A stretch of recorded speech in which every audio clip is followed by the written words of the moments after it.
जीवन में जो संघर्षों से डरता है वह कभी भी अपने जीवन में कामयाबी प्राप्त नहीं करता।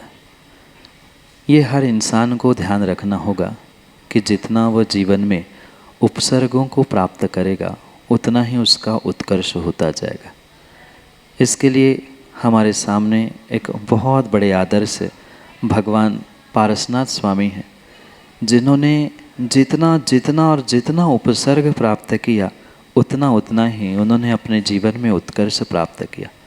एक तरफ वह कमठ 10 भवों तक लगातार उस उपसर्ग की भूमिका में रहा और वही 10 भव तक उस उत्कर्ष प्राप्त करने वाले तीर्थकर के जीव ने अपनी विशेषताओं को हमेशा ही प्राप्त करने का प्रयास किया।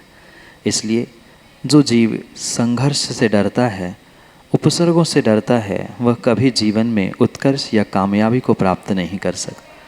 अगर सही मायने में आपको अपने जीवन में उत्कर्ष को या कामयाबी को प्राप्त करना है तो उन संघर्षों को अपने जीवन का ही एक अंश समझते हुए, उस जीवन की ही घटना मानते हुए उन उत्कर्षों को प्राप्त करने के लिए उपसर्गों को, और मात्र उपसर्गों को ही नहीं अपितु जीवन में आने वाले प्रत्येक संघर्षों को बिना डरते हुए, बिना घबराते हुए सामना करने की आवश्यकता है। क्योंकि जो जीवन में संघर्ष से डरते हैं वह जीत के कई मौके खो देते हैं। जो जीवन में संघर्ष से डरते हैं वह जीत के कई मौके खो देते हैं, और जो संघर्ष को ही जिंदगी मानते हैं वे मौके पे छक्के और चौके लगा लेते हैं।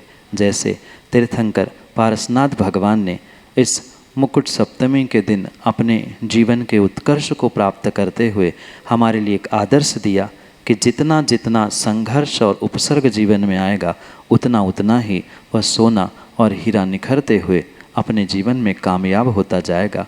यही भावना जैसे तीर्थंकर पारसनाथ स्वामी ने उत्कर्ष प्राप्त किया उपसर्गों से, ऐसे हम भी संघर्षों से कामयाबी प्राप्त करेंगे। बोली भगवान पारसनाथ स्वामी की।